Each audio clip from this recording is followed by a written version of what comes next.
Welcome back to another episode of the Twin Elements podcast, proudly presented by Venture Hunting and Outdoors.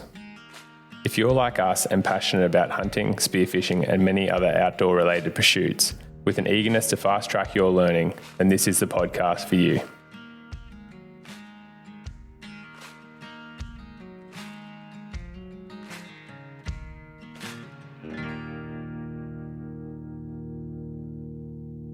Welcome back, legends, to another episode of the Twin Elements podcast. Today's episode follows on from our recent rut event that we did with Venture Hunting and Outdoors. We did a rut ready event where we had 175 guests from the hunting community and outdoor community come down, and it was a brilliant night, a fantastic night. We had really great engagement. It's always great to catch up with like-minded people and a couple of familiar faces. And what we actually did was we about to kick off our 2025 rut on our own YouTube channel, but we compiled all of that footage, so about 25 hours of footage, into an insane action-packed 20-minute sort of highlight reel where we've got roaring reds, croaking bucks, and it's a crazy film. Like, it's just too fast, to be honest, and the feedback from everyone was that they loved it. But we had the 20-minute highlight reel first and then jumped into a Q&A where Ayden, Dustin and I answered just random listener questions from the audience.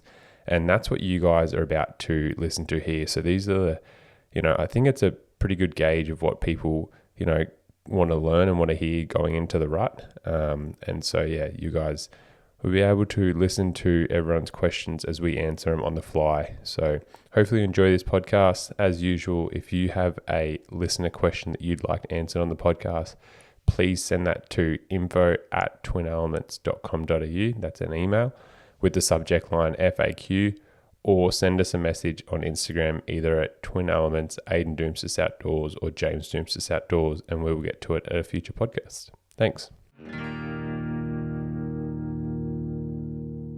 Leupold optics deliver unmatched clarity. I'm running the 10x50 Santiam binoculars, and Ayden's running the BX4 range-finding binoculars. It's their low light capabilities that make them stand out from the rest, spotting game at first light on our guided hunts long before our other hunters with their inferior binoculars. Rugged, reliable, and engineered for the field, Leupold lets you spot game and judge distance with absolute confidence. Don't miss a moment. Go to Venture Hunting and Outdoors website and upgrade your vision and your hunt with Leupold, the optics trusted by serious hunters worldwide. So guys, before we jump into this podcast, we've got a massive favor to ask. We have thousands of listeners, including yourself, listening to this podcast every week, yet amazingly, we only have 60 reviews on the podcast. That is 60 reviews. So if it's in a safe manner and you're not driving a car, which I typically imagine most of you guys are, if you're stuck in traffic, please stop what you're doing and go and pause this and go and review the podcast. That is the Twin Elements podcast. It will help us grow and help more like-minded people and hunters like yourselves to listen to the podcast, get educated, and hopefully be more successful out in the field. So please go review the podcast now, and we'll jump into the Q&A. So the first question we actually got at the Q&A was from a participant that we couldn't get the microphone to, so it came through really quiet on our microphones. So just going to do it again, recorded here, but a pretty typical one. How do you guys get access from landowners? So as someone that just moved recently to like a new community or town just in the last couple of years, and they've got quite a lot of access quite quickly. Like Ayden said, we're both veterinarians, so we both work with cattle, which gets us in the door and that opportunity. And so even when I was just driving around, introducing myself, saying, hey, I do vet work, blah, blah, blah, I'd have a 20-minute discussion about cattle, and then I'd be like, oh, do you have deer here? And then, probably have an hour-long discussion. And you pretty quickly work out, if you're passionate about it, where things are. But I tell everyone, the first ever property I actually got where I live now, I got through a mate in Albury who camp drafted with someone else, who was best mates with someone else who worked on the place that I now go hunting on. And so the point of that story is, if you're super passionate about it, I just talk to everyone that I can about hunting. And then it's like, hey, do you know someone that, they're like, oh yeah, my mate's got 5,000 acres out at Emerald. And you're like, oh, sick. Do they have any pigs or deer or goats or whatever? And like, yeah, cool. And then 90% of those fall through, but it's also following up on them And then the biggest thing that I always remind people, it's like hunting on someone's place is a privilege. Like you need to treat it as such. So like, you know, you don't just like, I don't see anyone here, and I mean, this is a pretty broad statement, but just like inviting people off the street to come and eat dinner with them on a Sunday night. So it's like you need to firstly build that relationship or have some rapport with them, or in most cases nowadays, like offer them something, which is, you know, it might be, if you're a plumber or something, for us it's veterinary work. If you're a plumber, it's great. You know, if you work in HR though, like it might be money, or it might be time fencing, or it might be like, you know, generally speaking, saying, hey, how can I come and help you, you know, do some cattle work or do something like that, or, you know, if it's your auntie's block or something like that, it's obviously going to help. But yeah, getting that relationship and then offering something is generally how we've sort of gone about it. But it's also like put in the work. Like a lot of people say, oh, I don't have hunting blocks and stuff like that. It's just like, well, how many times have you got in the car and spent 3 days driving around southeast Queensland, door knocking, sleeping in your car, or, you know, and until you've like done that and tried to get places, like it's easy to sit here in Brisbane and say, oh, I don't have anywhere to hunt, but it's like, you know, it's probably saturated within an hour of Brisbane. Like you might have to go 2 or 3 or 4 or 5 hours from Brisbane, and it's not going to be, or in my case, like I literally moved to the place that I live now for hunting. I feel like, why did you move to that town where you know no one? So I can go and get good hunting access. And so it just depends on like how keen and how much you want to do it, is what I'd say. Another good way of just going about it too is identifying whether through guys here that you talk to and they say, oh, you know, that place over there, that town, whatever, that region has deer, and then working out, like doing a bit of homework, going and working out a bit of a loop that takes you through some private property. And beforehand, like this day and age, you can type in addresses, pastoral place, like lease names, cattle companies, a lot of people have their names on their front gate, blah, blah, blah. Go and Google that, give them a call, and it sounds so intrusive, and it is, but I've done that plenty of times, especially up north in like out Charters Towers way, and you give people a call, and most of the time within 20 seconds they either hang up on you and say, sorry mate, we're actually really busy. But there might be 1 in 10 that holds onto the phone for about a minute, and if you just say, look, I know it's probably a no at the moment, but I'm coming to do a loop out there in 2 weeks. If you're around, I'd love to just chat to you and introduce myself. And 90% of people on the phone will say no, and it's often a no, and I've never really had any issues with people being impolite or anything or disrespectful. But a lot of the time I find that when we actually go out there and introduce ourselves and take 5 minutes, sometimes it's like people on a buggy, literally trying to drive to the cattle yards, and you're like, yep, no worries, mate. And you just say, can I just leave my number with you? And the fact that you've actually gone and put a bit of effort in, I'm not saying obviously drive to a chained fence, bolt cut it, drive through to their driveway or something. Like a lot of it is just like, oh shit, that's a bugger. Like there's either no one home, I can see the house from the, you know, the road or whatever. But it's like just being as respectful as you can. But again, sometimes it does take actual effort in doing it. And a lot of the time it's going to end up in a no. But I think by notifying them ahead of time, that often results in a no, and then calling and following through and being polite. Like the thing is, if someone says no, piss off, get off my property, in a lot worse, more harsh way of that, you can't sit there and argue with them. It's just get off the property, go to the next place and start with a, you know, clean slate, good attitude, be respectful, polite. And again, like, yeah, you only need 1 to click. And then from 1, that guy that said no 6 months ago when you went and door knocked, because you've been hunting down the road, shooting rabbits and foxes. It doesn't have to start off with, you know, 14-point red deer. It can be a fox, and you're shooting some lady's foxes that are eating her chickens. And then from there, they're like, oh, you should go and speak to Tabitha down the road. She has a few deer eating her roses. And suddenly you're like getting little bits of access here and there, wherever it's legal, and going and doing it. You know, sometimes it takes 10 years to get onto one good property. So, or the other alternative is to pay. And then a lot of people go, no, I'm never paying for that, but they're happy to, you know, drink heaps of piss, smoke, do all these things that we currently don't do because like we're so diehard when it comes to our hunting that that's sort of like our be all end all. Like that's what we spend money on. That's our hobby. That's, yeah, what we do.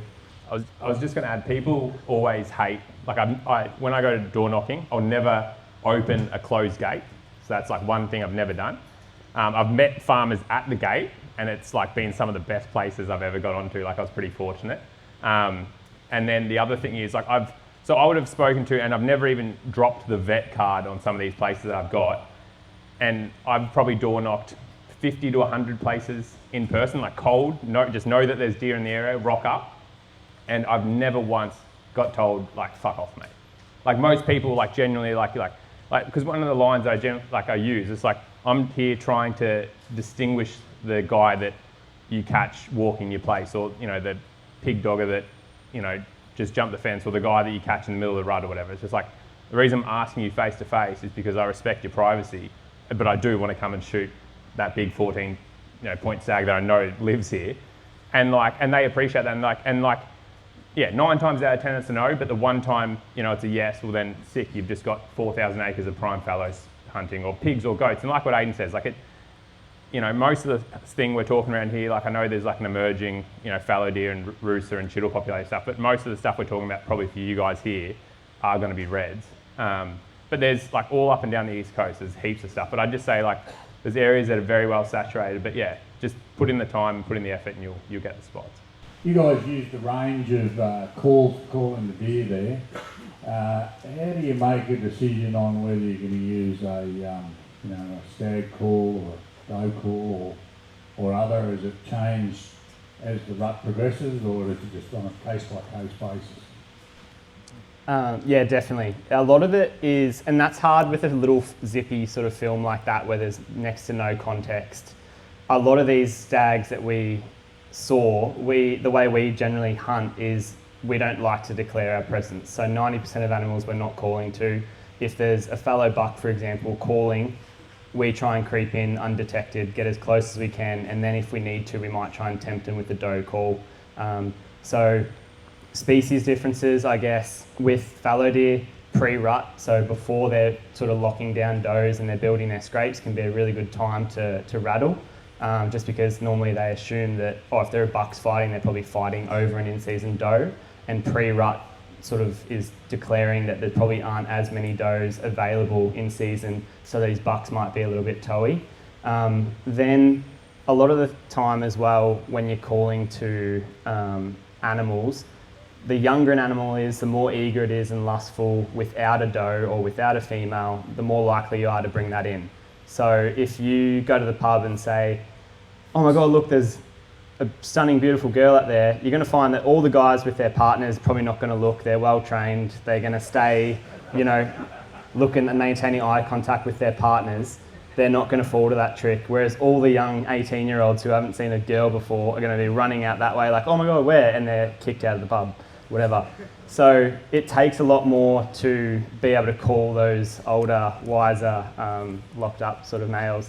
But a lot of the time it's just getting as close as you can and then reading the situation. Like if you find that you can get to, in our instance with the bows, say 60 metres, and that stag looks like another satellite's come in and the mature stag that you're after is sort of losing his hinds, or there's a hind being us in between him and a satellite, he might commit and be like, oh, that's a hind that I don't want, the other stag to steal.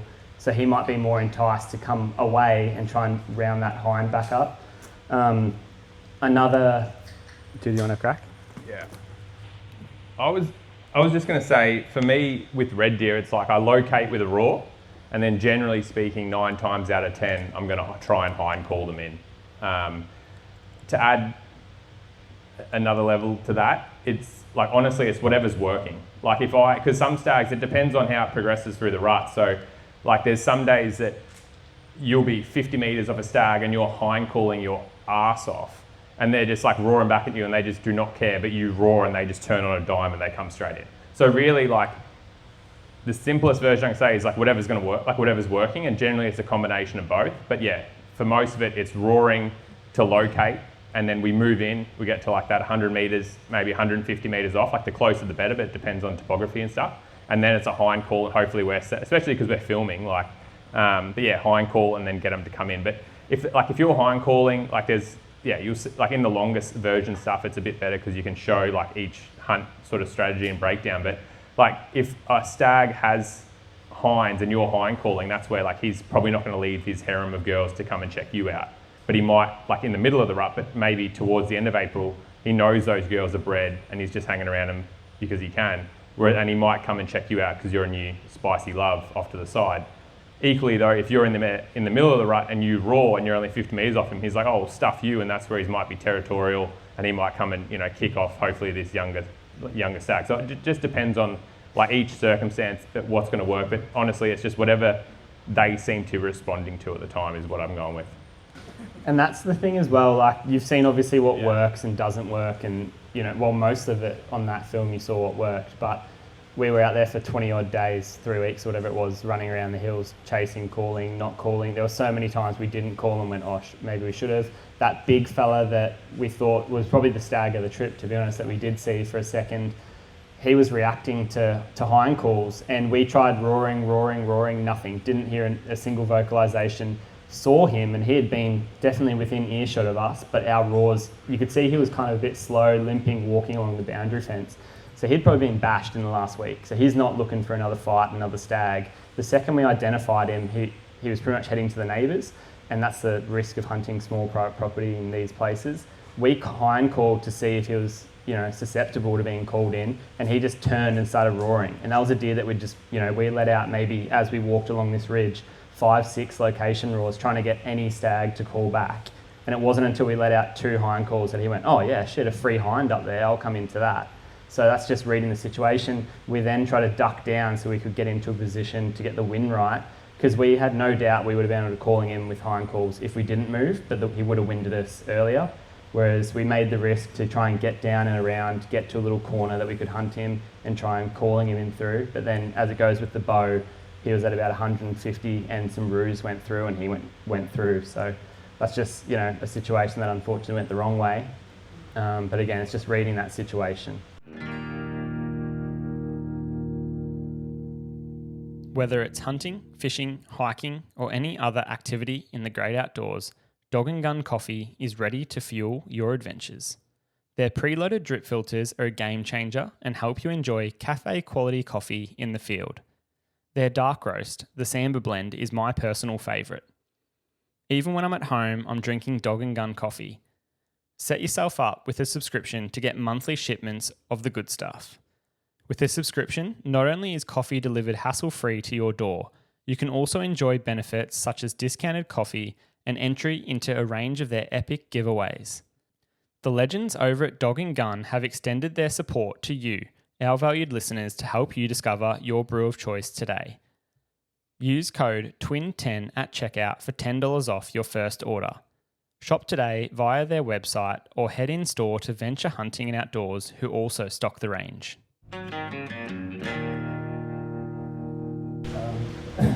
I'd just like to thank you guys too for your advocacy of hunting and bringing a positive light to it in Australia at the current times. So thank you guys for Pleasure. having that representation there for us all. My question is a wobbly one, I suppose, around you guys. I've listened to a few of your podcast stuff, and you talk about when you calculate your rut times. Obviously, you indicated the light period changing is sort of the calculating sort of element. How do you calculate the difference geographically, like between Queensland and Victoria, sort of say, and between reds and say fallow? So I've only really hunted reds and fallow in Queensland, New South Wales and Vic. With the fallow, I've found that, because to be honest, it varies so much. So the first thing that I've found with the fallow is population density. So because it's all on a bell curve, obviously. So if you've got places where there's 10,000, you've got 10,000 acres to hunt, and on that 10,000 acres there's 1,000 or 2,000 fallow, and there's mobs of 50 or 100 running around. Well, there will be ones that start cycling in early to mid-March, and that's where you'll see places that have guys that have really good access, where before you've even barely seen scrapes getting dug on your place, which may only be an hour away, they've already got bucks croaking and fighting and rattling in bucks, and it's going crazy. So density is a massive thing, but I've found that the further south you go, generally the rut gets a bit later. But it also, there's so many factors to determine when exactly the peak rut. Generally, I find that the red deer sort of go a little bit earlier than the fallow, but it's sort of hard to nail down. I don't know if you... I think another thing to note as well, because we like to think as hunters that everything we see is 100% true, and you know, you go out in the bush and you don't hear a fallow buck croaking, there's no rut this year. And next door on the next property, someone's having the best rut ever because there's bucks on his place croaking. And I think regardless of what we're seeing a lot of the time, those does are being bred. Like it come December with fallow deer, 7 months generally after the rut, those fawns are hitting the ground regardless of if we had the best rut, worst rut within a couple of weeks. And I think we often get caught up a lot of the time. So yeah, as you said in the question, that it's the day length shortening that generally gets those European breeds cycling and the reds. And as James said, I think species wise, the reds go a bit earlier than the fallow, tend to be more April across the, you know, East Coast, I guess. It varies region to region, but there are so many other factors, whether it's like moon phase, hunting pressure, heat, body condition score of the does, whether they've got a weaner that's this big or a little fawn on them still, you know, because they might have been late last year. All these different things are then going to affect your individual place. And then things like buck ratios to doe ratios. If you've got 100 bucks and 100 does on your place, you're going to have a lot more intense, like 1-to-1 ratio of males competing. Every buck is going to go, oh, I've only got one girl, I'm going to try and fight really, really hard to get my second. Whereas if you've got 50 does and one buck, or, you know, that buck is going to be like, oh, there's a few young bucks over there trying to steal a couple or whatever, I've still got 35 over here. So it's going to be a lot less rutting activity than if they've really got to fight for it. So, but yeah, the primary factor is that daylight and day length shortening. When you lads are going to hunt new country, what's your prep look like? Are you jumping online and having a look at Google Maps and mapping out a plan? What do you do there? So especially with what we're trying to do with twin elements nowadays, like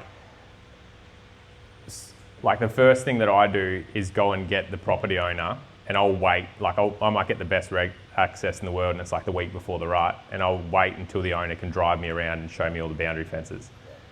Just because, like with what we're trying to accomplish, and like it could just be a stuff up where we think we're on the right place, and especially because some of the places that I might hunt is 20,000 acres, so it's not hard to be one, 200 acre paddock out, and then all of a sudden you bump into another group of hunters and they're like, mate, what are you doing here? It's like, what are you doing here? So the first thing that I do is drive around with the property owner, and I like doing that because, they've generally had this place for quite a while, and so my favourite question to ask is, okay, if you had to go and shoot a deer or a pig or a goat or whatever right now, where would you go? And then they take you there. Yeah, cool. So then we're lucky enough to have Onyx because, we use it in the US, and I just get it down, like I jump on my mate's app store in the US and then log in, blah, blah, blah. It's like a bit of a process. But any mapping, like Garmin's got a good one now. There's heaps of different ones. But so a good mapping software, and I track all the all the roads and stuff that we drive. And then anywhere that he says, I'll pin as we drive. So if it's reds, I might be pinning dams, potential wallow areas, good gullies, blah, blah, blah. Just as he's talking, and I'll just make a heap of notes. And then what I'll do is I'll come back and I'll have like an ultralight pack, and I will just walk the whole place. And honestly, I'll have the bow or whatever, but you're not, and I think that's where people stuff up, I'll invest learning the whole place, and because I know what I'm looking for now. So, you know what I mean? And you're looking, are these rubs fresh? Because a new place I got, and this is why it's perfect, 20,000 acres, he's like, oh, I think there might be reds there. And I reds are up here for me, everything else is except for maybe elk, but they're not close by. So, I'm going to go check this place out. And yeah, it's great for pigs and goats, but unless they're hiding somewhere, I cannot find these reds. And not to say they're not there, because especially deer, they can just hide in this little pocket, and seen a few fallow which they didn't even know were there, and whether he's got it confused or whatever. But yeah, so map the place, walk it extensively, spend a heap of time pinning it, and then I start concentrating on, okay, well actually I bumped out 10 fallow deer from this gully, so let's go back there and stalk that fallow. Or there's a really good wallow here or whatever, and then you start learning the place, and it does change as the season's gone. So they might rut there, but then they disappear for the rest, especially with deer. Pigs and goats are a bit more stable, but deer may come into an area and rut and then leave, or they may velvet there, or they may just come and winter there because they've got crops. I've got places that farmers mate, we see hundreds of them. Righto, rock up, walked this place 5 times, 15,000 acres, saw a spiker, right? Put game cameras up, could not find this thing, right? Went there horse riding with my missus in August, and here's 50 fallow deer on the crop paddock. And I was just like, where the hell have you guys been? And some cracking bucks, so it just depends, and that's where doing it at different times of the year is important. and then just, covering as much country as you can until you start working it out and then really hone in on what's going on. I'll often, up north where I'm hunting chital deer a lot, ask where the cattle aren't as well. And that gives you a really, because I've had times where the deer are smashing an area, there's rubs everywhere, and you walk through it, you're like, where is everything? And the property owner will say, yeah, we just put 600 head of cattle in there. And they've literally just gone across the fence, and the sign's not super fresh because they've just moved across, but they're now in that paddock where there's no stock. But then also, things to look for, like you can often see like good pastures or meadows or areas that they might, like a feeder gully that looks wetter or something like that, a dam. I'll go and mark every dam, every looking like something that looks like a watercourse, creek, and then that is generally where animals are often going to be. Not that many animals except for maybe like the odd mature boar that just wants to get away from everything, or mature goat just is going to be up in the rocky cliffs by itself. Like they still need to feed, eat, have good shelter and stuff. That's before you're going? That's often before, like especially if I'm waiting and the property owner says, yeah, this is my place, it's 20,000 acres, I'll just do a big, often use GPS kit. It's a real good cheap one. I think it's $15, a one-off purchase on the App Store. Works on both Android and iPhones. And you can drop pins, download offline maps I used to use it in the Northern Territory because I'd go to places and I would meet property owners through preg testing cattle, and they'd be like, oh yeah, come back out. And I didn't know exactly where it was, like how big the property was. Like some of them are 100,000 acres, million acres. And I'd just do a big rectangle, like cache of offload maps, go back there, and I would have previously downloaded drop pinned all the watercourses I could see with good resolution. And then I'd go back and, it's middle of the day, looking for pigs, go and hit a water source. Oh yeah, there's wallowing pigs or buffalo and stuff. So it works, and same as reds. Like if you're trying to hunt reds, where are they? Reds love water over the summer months, and then as it dries up and you're getting towards the rut, you're going to find stags going to wallows. And it can be a good spot to just put a camera and say, is it worth me? If you're trying to shoot a red deer, then you don't need to do this. But if you're trying to shoot the biggest, 14, 15, 16 pointer, and that's all you want to shoot because you've got other properties that are closer to home for meat and whatever, you can put a trail camera on there, and if you're not seeing the animals you want to see, then it might not be worth investing in that property for you and hunting 20,000 acres. So once you put in the time in the early mornings and you know what sort of talent is roaring where and where they're holding their does, how do you go about finding the bigger stags that are nervous to respond to a doe call because they've got all the does they need, but then also won't respond to a stag call in the same sense that they don't want to lose what they're already happy with?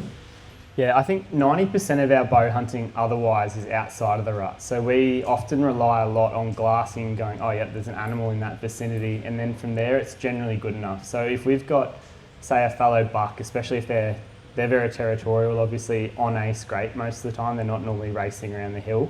So if they're sitting on a scrape, and even if every half an hour he lets out a croak and lets me know that he's still there, I often, we actually had a really good podcast question come in a couple of weeks ago, and one of the fellas asked this pretty much the same question, and I think a lot of people get caught up in he croaked, I've got to croak back, and it's like, just shut up. If he's calling, even if it's as sporadic as every 15, 20 minutes, and you go, he hasn't moved, that's your time to go, okay, from my glassing position, which is, we generally choose a really non-intrusive spot that we can definitely say the animal's down there, or where we're expecting to see him feeding, rutting. We can make a move if we have to, if they're in a really good killable spot. If they're not, then we're in a spot that we can assess where they go up to. It might be a really tight little gully, and most of the time they're going up there because the wind's terrible, they've got the advantage.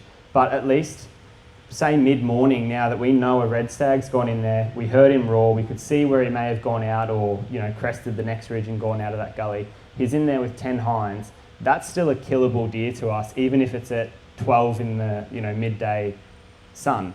But what we're going to do is now take the safest route, get all the way around. Sometimes we won't if it's early in the trip and we think he's in a tricky spot. But if we can, we'll often get around. Now you've got the thermals, so you get the prevailing wind in your face. You pick that direction. You're dropping in from above most of the time because the thermals should be sucking up by mid-morning. And we're hunting them as if it's just spot and stalk. There's a deer in this gully somewhere. Like, you might not know until he's 30 metres and you just see his antler, move, because you're 30 metres away coming down on a game trail. And often, again, it's crazy to think how much, like, at lunchtime, stags will just randomly stand up because one of the other spikers came in too close. Like, you've got to think when we're trying to close in on that group and there's 10 hinds there, that's like pieces of gold for a lot of these, you know, bucks, stags, whatever you want to call them, where there's other stags and other spikers doing the exact same thing that you're trying to do, sneak in, often from downwind. So you're often trying to compete with them to get in. And if you can see like, oh, there's a satellite 30 meters below us, you're in the right spot because he's doing the exact same thing that you're doing, trying to get in on that mob that's, you know, upwind of you now, say 50 yards. And often it's, you don't see that stag because he's in the middle of the girls. You see the hind and you're like, okay, there's a hind there. I'll try and get to within for us 30 meters of that hind and hope that when he stands up, he's going to check on all 10 of those girls and hopefully at some point he's going to walk down. We've had like hundreds of scenarios, like that film obviously exaggerates the fact that, you know, we're super successful, but there was 20 odd days there that we weren't, where we got into 30 of hinds, the stag came through, there was a branch over his vitals, we didn't call to him once, and they literally got up, fed out of that gully the other way 6 hours later, never winded us because we did everything right, we're in a super killable spot, but it just didn't go down. So, and then we literally get up to that glassing spot the next day and do it all again and hope our like odds are a bit different. But I was just going to add, like with Southeast Queensland, for us it was finding, like there's, as you guys have probably all experienced, there's like a lot of heads that you're going to see. Like it's nothing to walk into a valley and have 5 or 6 stags going off at first light. And so for me, like they do move, but often they'll be, you know, there's one there, there's one there, there's one up there, there's one here, you know, you like I'll literally mark out like okay, 10 o'clock, 1 o'clock, you know, where they're going to be. And I'm trying to get eyes on every single one at first light. Like that first, like what Ayden said, like that first 15 minutes or whatever is pretty frantic. Like you're, yep, nah, and especially up here, because like I see spikers and stuff roaring. So you don't want to spend your whole day trying to get into a gully and then work out that, you know, 11 o'clock this spiker stands up and you're, righto, back to camp. So, you know, okay, yep, here's shit, ooh, he's great. Okay, so that's the stag we're going for. And like, oh, if you don't have time, like, oh, like there was days, like we had people in the audience that we took hunting and stuff, and they like, that's just feedback from what they said. They were surprised at like almost how persistent we were at identifying stags.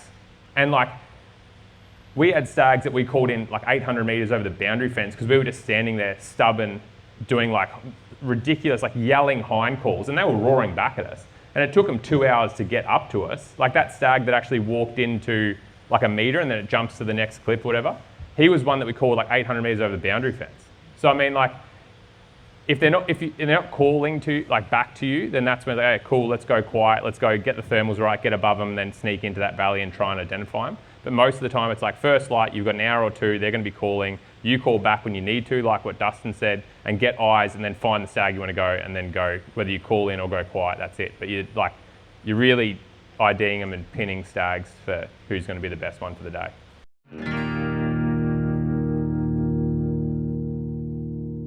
Venture Hunting and Outdoors is Australia's premier hunting retailer, with the mission to give Australian outdoorsmen and women the resource they deserve. Venture started from a team of passionate hunters and has transformed into a community. Through group events, top quality gear, exclusive deals, and expert guidance, Venture is more than a hunting store. Check out their website today to see what epic deals are available. The question may not be as relevant now because we've chatted a bit more, but you mentioned thermals a minute ago. I was going to ask, is there any role early in the morning when it's still a bit chilly, instead of glassing with binos, glassing with thermals? But you just mentioned that you had most of your kills a bit later in the morning, so the relevance of thermals? Yeah. I meant thermals as in like hot air rising, not thermals as in using a heat signature. Anyway, so we don't use thermals because there's a huge ethical debate around using thermals in hunting and so on. So we think that it is a little bit cheating. For pest control reasons, 100% support it, you know, going out there and culling as many deer as you can with a thermal. In terms of like actually hunting with a thermal, we don't support it, or not support it, we just don't think it's to the ethical standard that we want to hunt with. So, but power to someone if they want to use a thermal. But the thermals that we were talking about are, thermals rising up a hill as, you know, the sun heats the air particles thin, hot air rises. So yeah, there is calculations like on the first day on the hunt, I will literally work out what time the thermals start shifting in terms of hot air rising. And then same within the afternoon. And then like cloud cover and stuff's going to affect that, but it's more just working out and calculating for stalks, where it's like, okay, it's now 8:30 in the morning. Shit, should I be coming in from the bottom still, or the side, or from the top? And knowing when those thermals are going to shift is, yeah, that's what we're talking about, thermals. I can elaborate on that by saying, just to answer your question, using thermals, I mean, a lot of the thermals these days are quite adequate even during the daytime, and used for scanning, quick scanning of a valley on an approach. Obviously, venture hunting and outdoors sells thermals, so I'm not going to sit here and say that that's taboo. They are very useful, and if that's what you want to do, the cabinets. Yeah. Oh. I should say they're brilliant bits of kit. I just think it makes it, like, they're exceptional. Like, if you want to learn about deer, like, and just quicken your learning curve excessively, go and buy a thermal. Like, you'll become a very accomplished hunter very quickly. You sold me. Yeah. But yeah, for us it was just, I don't know, it's like we've, I don't know. School, right? Well, yeah, we just spent a lot of time and hours like investing and honing that craft. And not to say like it's going to completely replace like that old school method of hunting, but there's, yeah, you can, I shouldn't say cheap, but you can kill some really, really good stuff. Like if you get up on the hill an hour before light, or even, you know, if there's a stag and you find him with a thermal and then just go and shoot him at 500 yards, it's just, I don't know, it sits differently with me. To I don't know. elaborate on what I was saying, I'm saying during the daytime, like some of the thermals you can get your hands on now are adequate enough to use during the daytime, and they'll pick up hot rocks and they'll pick up resin on trees and stuff like that. But you can approach in the daytime, approach a gully that you normally couldn't see in, and do a quick scan of the gully just looking for heat signatures, which can fast track you through towards your approach and how you may or may not approach that gully. So there is a use for them. They're each to their own. Hey guys, vet science background, the second cycle of the rut or the raw, like what, you know, you talk about March, April, what do you guys do if it sort of goes quiet? Do you wait a month? Do you wait longer? Because those fellas are in hard antler for another few months. What are your movements if things didn't go to plan for whatever reason? I'm personally basically hunting every available day that I can. If I can get it cleared off with my partner, work, whoever needs to know about it. The property owner says, yep, you can come down, we're not mustering. I'm hunting from basically now until May, June, whenever it may be, because again, post-rut bucks hunt different to pre-rut bucks, hunt different to bucks during the rut. I would nearly argue I've killed more bucks before the rut and after the rut than during the rut, just because the does are way, way, way smarter, more intelligent and switched on than any buck is. And often, again, like it depends if you're trying to shoot a spiker or the young buck, they're going to be susceptible to calling even after the rut, because they're going to still think, oh, there's one last girl that hasn't been served, regardless of if there's does have moved off and they're all pregnant, for example. But a lot of people, we actually, again, got this as a really good question on the podcast recently that someone submitted. And a lot of people say, oh yeah, the second rut. And generally, if you go from the date that is most peak activity in your area and you add 21 days, give or take, that's the full cycle of a fallow doe. A lot of deer, buffalo, all these big bovine species as well. 21 days from when they cycled. And again, it's hard, but knowing like with the veterinary background, like wild fallow deer, for example, I would be surprised if 80% of them didn't get bred the first time and weren't pregnant a month later. Like it's incredibly rare. They just are very good, evolved at, you know, getting bred. Whether you see bucks breeding them or not, a month later, most of them are going to be X amount of weeks pregnant. For the odd ones that have potentially slipped through and didn't get bred, it's generally, 21 days later, you're going to have a repeat of that estrus cycle. They're going to come into estrus, be releasing eggs. Males are going to be trying to breed them. There's also a bit of a phenomenon where a lot of the young yearlings from, say, a year, 18 months ago are coming through and they're getting in season for the first time a lot of the time. So some of those animals too, especially if it was a bad season and they've taken a little bit longer to come back in season and join the breeding herd, might be those animals that are causing like a second rut. But again, it could be one doe and there's 10 bucks croaking and going crazy, but the rest of the does in that mob, they're just together through association of doing doe things. But there might only be one doe in season that, you know, we're seeing an illicit of like rut behaviour. But so yeah, ideally 21 days after your peak rut, roughly, give or take, is when most of the does, if they've been missed, should come in season again. And that can, we see it in domestic cattle where you'll do breeding programs and they don't get receptive the first time, second time, could be the third time, and then we normally cull those cows because there's something going on if they're not pregnant. And that's in a domestic setting where it's not as good as nature. Nature does it really well. So, but again, hunt as much as you can. Just wanted to ask your opinion on what the does tasted like through the rut or the raw, or hinds, doe hinds. Well, no, it's sort of hard. Like we've predominantly eaten venison for like 75 to 90% of our meals for the last 10 years. So it's like a lot of it, it's pretty rare nowadays. Like even, like we obviously ate all those red stags that we shot, like shoot fallow deer, peak rut, and eat them. And there were people like, no, I wouldn't even feed that to my dog. And like for a lot of it, it's just like, I know that it may be a bit gamey or whatever. Like I'll just turn it into sausages or like just mince it, and I just put like taco seasoning or something with it. Like, and I think where it's sort of, I'd almost say that we're just used to eating venison, and like, because a lot of it you're adding stuff in, like you're making it curries or you're putting seasonings and stuff into it.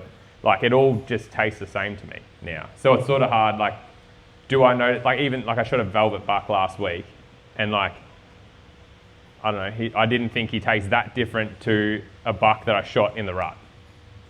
But it's like, and I treat them all the same. So I'm probably a bad person to ask. I was going to say like our partners are probably, because my partner, she noticeably, like she'll, especially if I mince things, like she'll know when I've minced a goat, for example, like even if it's a nanny goat, which is mainly what I shoot. So she'll know that, but then she doesn't mind venison. And then it's like now I've started putting in lamb fat and pork fat into my venison, which I've only like started doing in the last 12 months or whatever. And then even now she's like, oh, that's better. You know what I mean? So it's just, I don't know, like we're bad people to ask because it's just so broken in. It's all like, this is great.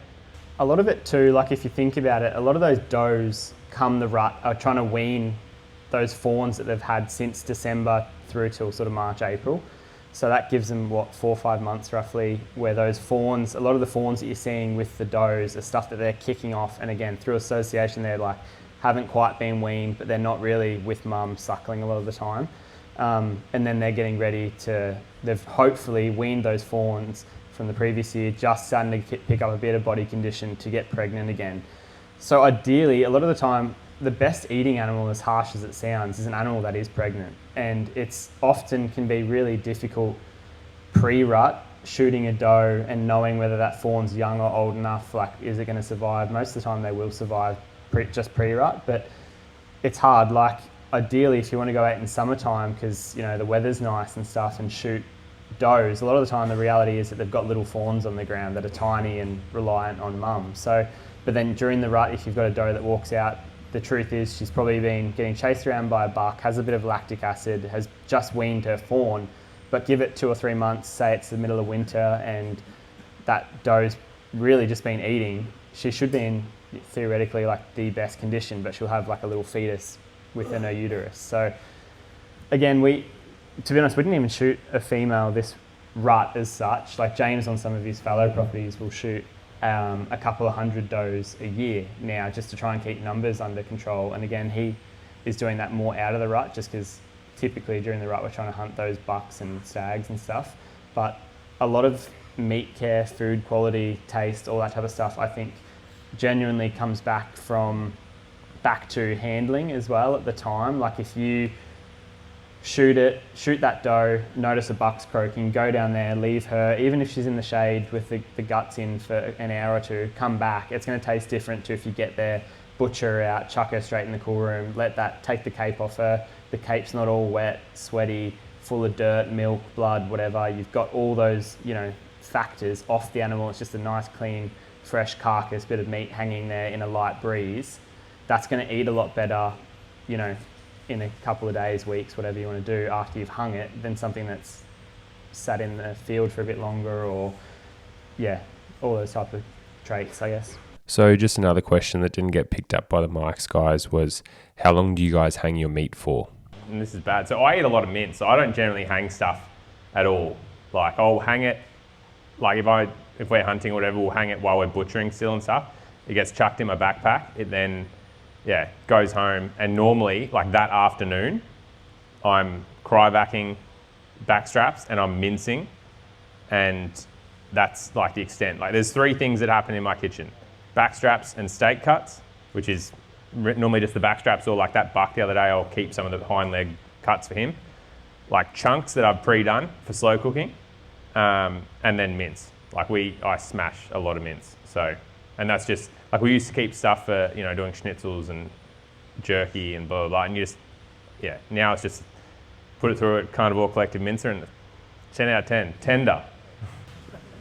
I like to age it, so it's worthwhile checking out your aging processes, whether it's dry aging or wet aging or whatever. I like 12 to 14, 21 days even, depending on the size of the animal. Remove the bone, keep the bone in. There's all different ways you can do it. But I find I definitely get a tastier meal if I age it. So, but personal preference. Oh, 100%. Like up north where I do the chittle deer guiding and hunting, I've got access to a cool room, and if I can leave it for 2 weeks, then I'll leave it for 2 weeks. If the property owner's got a killer going on, I've got to get it out of there. Then even a bit of a cheat is sometimes butchering it all up, and rather than freezing it straight away, just cryovacuuming it so that air can't obviously get to it. It's anaerobic, there's no real bacteria, like it's pretty clean. And then just leaving that in the fridge for a week, 2 weeks will sometimes still keep that aging process. It's like a wet aging, I guess. And that results in a lot better, especially if you're doing steaks or schnitzels or something like that. Like I suppose you're beating the crap out of it with schnitzels, but if you're trying to eat those cuts rather than just mincing it. But I'm similar to James. Like I eat so much bolognese, tacos, lasagna, sausage rolls, all that type of stuff. Give a lot of it away, and I feel like mince, it's hard to go wrong with. So.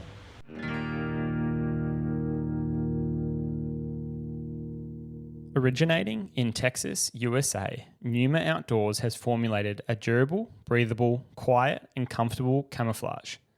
Vital for the hunt, their lineup is perfect for concealing you across all terrain, seasons and pursuits. If you've been paying attention, then you would have seen us across our socials running the Numa lineup. Whether it's at home here in Australia or abroad in the USA hunting for elk, mule deer and pronghorn, Numa Camouflage comes with us. They have a pattern and lineup suitable for every pursuit. If it's early season with hot and humid conditions, then their Renegade lineup is perfect. If you're hunting the rut and temperatures are more frigid and cool, then we recommend trying the Alpha Vertex gear. Start with the Merino pullover base layer, which we absolutely love. Then bulk up your kit by adding external layers such as the Alpha Vertex pants, jumper or vest.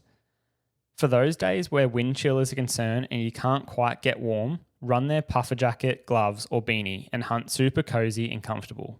We are pleased to announce that the Numa range and all their products we have just mentioned are stocked exclusively here in Australia by Venture Hunting and Outdoors. Head into their mega store in Brisbane or smaller store in Hamilton, Victoria to check out the whole range today. Also available via their website www.venturehunting.com.au. First of all, that was an unreal video, guys. That was awesome. It's sweet to see. So you guys have hunted both like elk and red deer.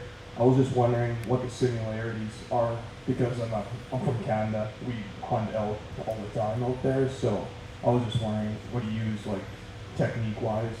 Well, I just personally hunted elk for the first time in September.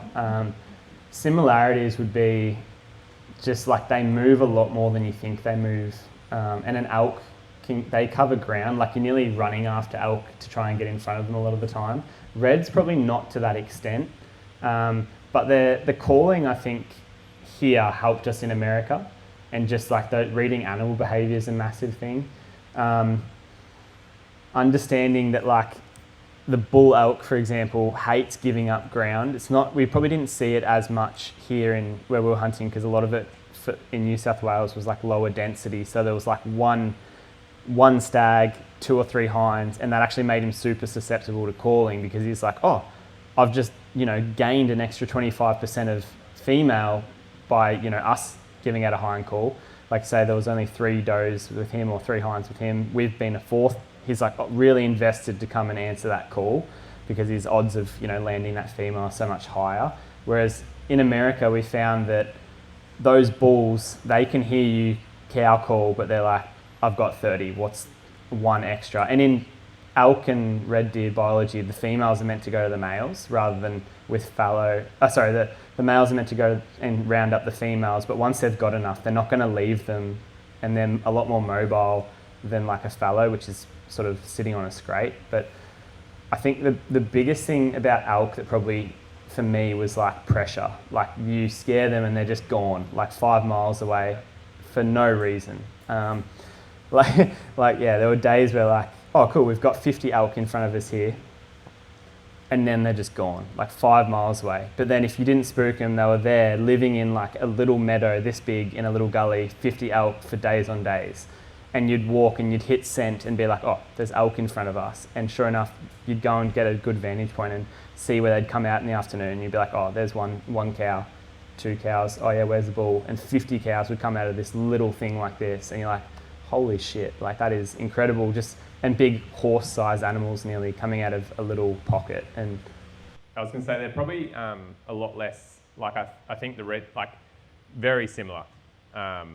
Calling-wise, the reds are probably a little bit less, like especially in southeast Queensland, because the densities are so high. They're less susceptible to like calling pressure and stuff, whereas over there, like the elk really do shut down, especially like on the public and stuff. And I think, yeah, definitely what Ayden said about like home ranges and that pressure, like, you know, for the reds here, like what we were saying with one of the other questions, it's like you get up to a high vantage point and there's like, you know, you hear 5 stags roaring in a valley and they won't necessarily move that much out of that gully system. And like you'll look at the mountains here and be like, what are these little things? They're so cute. You know, like compared to, like depending on where you come from in Canada and stuff. But like, yeah, from our experience in Montana, like even their like foothills over there are like bigger than our mountains here, you know. And so that, yeah, and they necessarily won't move like a red stag. Yes, sometimes like they'll move a kilometre or 2 for absolutely no reason and stuff, especially like if you've got a low density, which you're not going to experience here in southeast Queensland, but where we hunt, like it might be nothing for a stag to be here and then the next morning he's 7 or 8 k's away. So that does happen too. But with elk, as you've probably experienced, it's nothing for them to be like, oh cool, there's 30 elk feeding. You're like, oh, I'm just going to like slowly follow them and stuff. And then all of a sudden you're like 4 miles or 6 k's somewhere else, and that's where they're bedding. You know what I mean? Just because the pressure's so high, whatever. And like, you're like, oh, they're just walking. And it's like, okay, well, if they're walking, you should probably be doing a light jog. And that was something that you got to like, you're like, oh, just follow them. And then all of a sudden you're like, oh shit, they're like, you know, way up there on the ridge. They're walking, but they're just covering like they're just horses. Like they're just, yeah. And so, yeah, and then definitely the calling, like and like what I was saying, pressure. Like if you scare a herd of elk, like we were moving in on a herd and I bumped a mule deer and the elk was 700 metres away in a straight line on Onyx or whatever they were, like up the gully. And we saw these mule deer like just run up the gully and then all of a sudden the elk are like halfway up the ridge and we're like, no, surely not. You know what I mean? Whereas like here, like, you know, kangaroo is probably the closest thing context-wise. If you're like moving in on a red deer and you bump a couple of kangaroos, like yes, for like a really cunning old stag, that might be it. But like if they're really amped up in southeast Queensland, not that there's many roos or whatever, but like if you scare them over pigs or something, like even if you scared a couple more deer on the way to the stag, they're probably not gonna, like he might stop roaring and stuff, but he's not necessarily gonna leave that county like what elk would do, you know, like, and he'll probably still stay in that basin. So that wraps up today's podcast, guys. I hope you learned a lot. A few of the typical familiar questions that you expect, and I know we've answered, but you know they keep coming up, so we're obviously going to keep answering them. People just want to learn how to get access, call, those typical things. As you're listening to this, including the film that we just released or showed at the Venture Hunting event, which is the 20-minute highlight reel, that actually premieres on our YouTube channel this Wednesday, and we're going to be having 9 films dropping in a row to do with the rut. So if you guys, you know, love chasing red roars and bucks croaking in the hills, then this series is going to be for you. It's action packed, a heap of awesome critters get taken with the bow at close quarters. It's probably some of our best work to date thus far. And yeah, we know you guys are going to love it because it's just so action packed and the footage is awesome. it's got some longer films in there that, might be over 30, 35 minutes. That just showcase the hunt really well, the highs and lows, our calling tactics and stuff like that. So a lot to learn from it as well as just some beautiful scenery and wildlife encounters. So we're really hoping this year to grow the YouTube channel. So if you guys could please subscribe to the Twin Elements YouTube channel as well, that would be awesome, and we would really appreciate it. Another thing to note is check out our website if you haven't already. As well as the prints on there, we're starting to put a lot more like recipes and blogs and that type of thing. So jump over there. If you don't know what to cook for the family this weekend, have a look, use up some of that venison or wild game or fish that's in the fridge. We've got all our Hungry Hunter recipes and series written down there as recipes to follow. So make sure to check them out. Obviously, check out the prints and please buy one if you haven't already. We really do appreciate it. And lastly, once again, if you can please review and rate the podcast, we would really appreciate it. It just helps this community grow so much and recommends it to other like-minded outdoorsmen and hunters. So thank you very much for listening to this podcast. If you have any topics you want us to cover on the podcast in the future, please email us at info@twinelements.com.au. Equally, you can send us a DM on Instagram at James Doumtsis Outdoors, Ayden Doumtsis Outdoors, or the Twin Elements account, and we will do a future podcast on it. But once again, thank you guys for listening to the podcast. We hope you learned a lot, and we'll catch you next week on the Twin Elements podcast.